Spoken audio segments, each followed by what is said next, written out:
Le passé n'est pas perdu. Le passé vit en nous. Les expériences de nos ancêtres sont encodées dans les hélices de notre ADN. Après 3 décennies de recherche, nos ingénieurs ont façonné la meilleure des interfaces biotechnologiques. Nous avons débloqué les vies de nos aïeux. Nous avons ouvert une fenêtre sur le passé. Pour un divertissement en immersion totale. En pressant un simple bouton, vous vivrez les moments les plus précieux de l'histoire humaine. Depuis le confort de votre domicile. Bienvenue dans Helix. Où le passé devient votre terrain de jeu.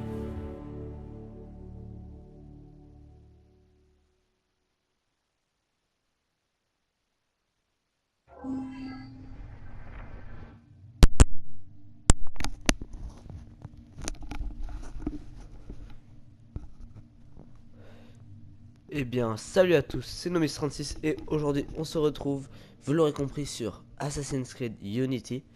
Et au début de ce jeu, il existe un mur qui nous permet de revivre des moments importants de l'histoire, que ce soit avec des assassins ou avec des templiers. Et là, on va revivre Jacques de Molay était le dernier membre de l'ordre héroïque des Chevaliers du Temple. Un homme de principe et un esprit brillant dont la confiance fut trahie. Dans cet épisode de Héros déchus, découvrez les dernières heures tragiques de Jacques de Molay, à travers le regard de l'un de ses plus proches amis et conseillers. Donc, on va revivre la tragédie de Jacques de Molay, le moment où le dernier maître des Templiers meurt en fait. Donc le dernier maître des Templiers, Jacques de Molay, donc j'ai taffé le truc, hein, né entre 1244 et 1249, et mort le 18 mars 1314. Il fut le 23e et dernier maître de l'ordre du Temple. Sauf que selon Assassin's Creed, il y a encore des Templiers aujourd'hui. Après avoir combattu la Terre Sainte, il est élu à la tête de l'ordre en 1292.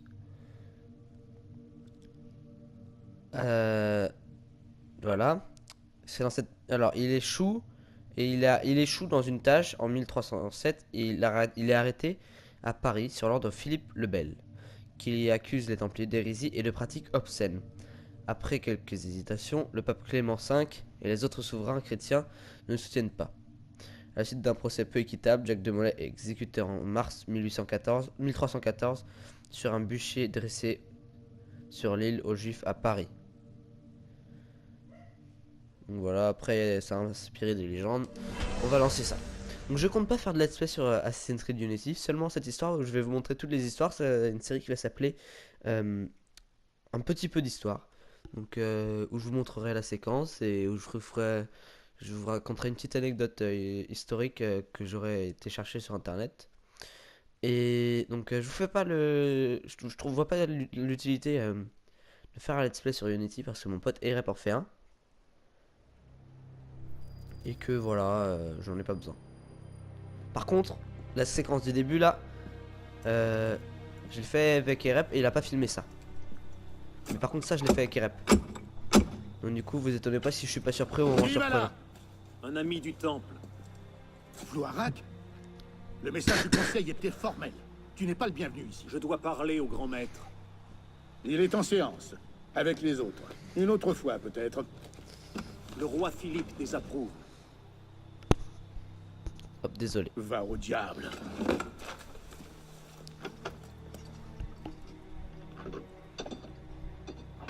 Je me demande bien pourquoi tu ne pourris pas au fond d'un cachot. Ah! Ah!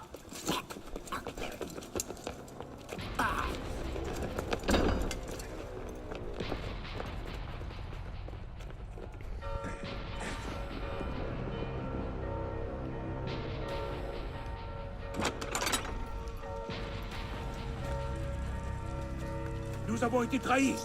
À vos épées, messieurs. Défendez le temple. Pas toi, mon frère. J'ai une autre tâche à te confier. Viens avec moi.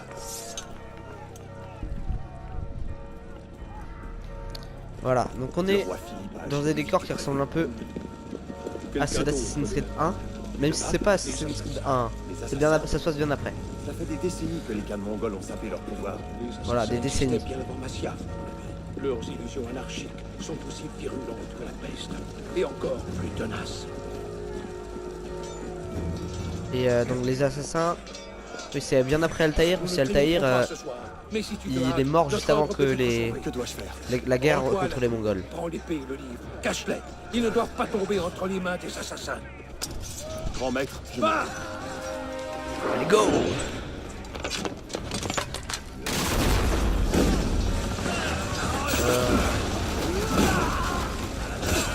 En plus, c'est les styles de combat d'Assassin's Creed 1.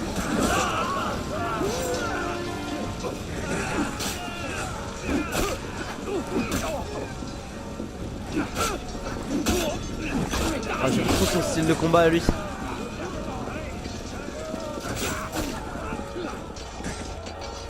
Abaissez-le pour le vide! Abaissez-le! Bon sang! Je dois trouver un autre chemin. Bon, on grimpe un peu.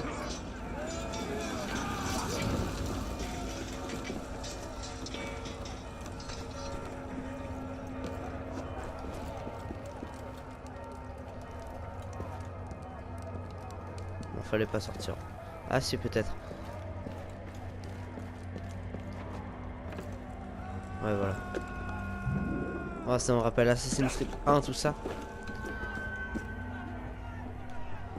J'ai regardé un peu de Unity, j'ai vu mon frère jouer. Et je trouve qu'il ressemble un peu au 2. Du peu que j'ai vu. Enfin, à Paris, hein, bien sûr.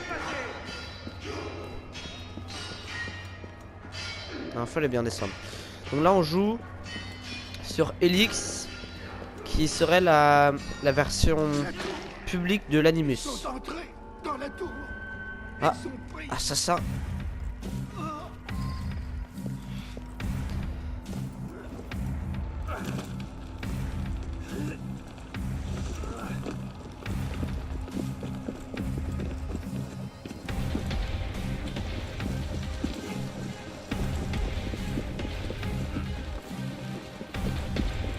Allez, on court. Voilà. Donc si vous aviez pas remarqué, j'ai changé mon casque. J'ai pris un casque Triton.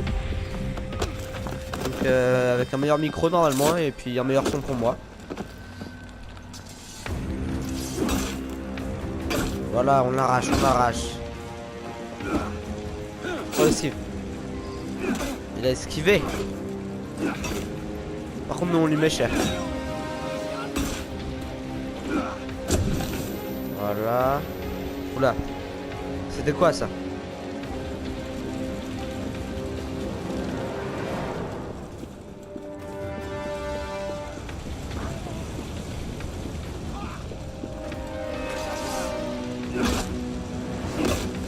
Oula, il a récupéré toute sa vie comme ça, lui.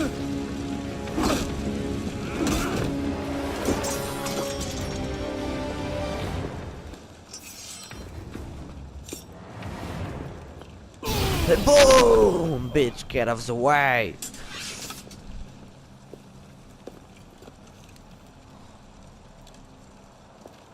Tout à l'heure, je me suis même pas rendu compte, mais j'ai essayé de frapper les Templiers alors que c'est les potes. J'ai pas fait gaffe, c'est un faux réflexe.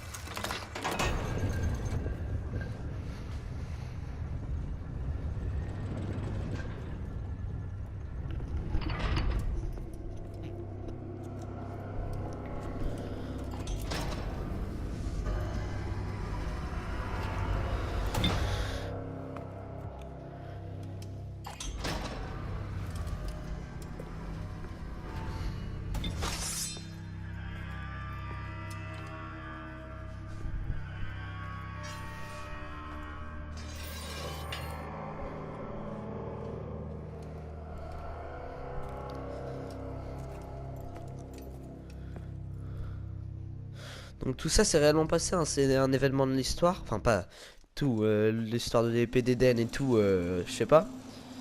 Mais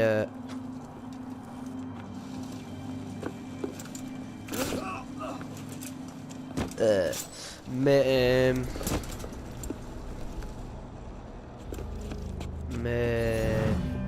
Jacques de Molay a vraiment été tué à ce moment-là. Et il aurait maudit pour 13 générations le pape et le roi de France. Voilà, démonstration. Pape Clément, entends-moi. Avant que l'année ne soit écoulée, tu répondras de tes crimes devant le Seigneur Tout-Puissant. Et toi, roi Philippe, même le plus abominable des châtiments ne saurait effacer les maux que tu as infligés au temple. Je vous maudis. Soyez maudits jusqu'à la 13e génération de votre sang. Soyez tous damnés.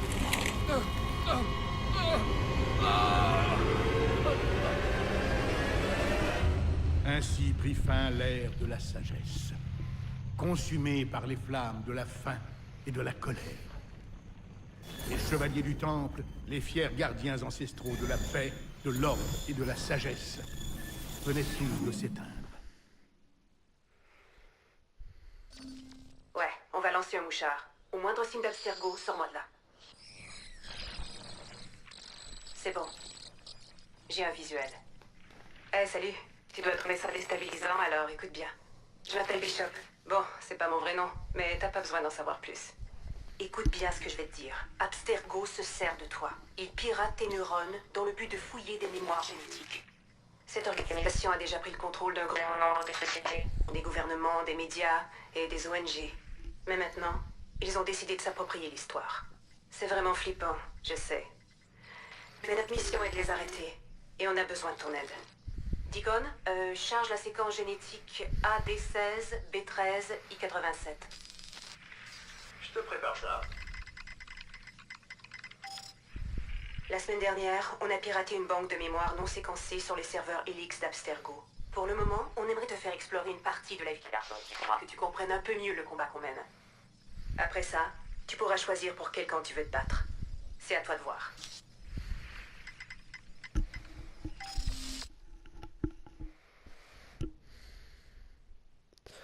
Bon voilà, donc on va s'arrêter là. N'hésitez pas à liker si cette série vous plaît, si cette vidéo vous a plu. Et on se retrouve pour une prochaine vidéo. N'hésitez pas à la liker, à commenter, à partager. Abonnez-vous. Peace.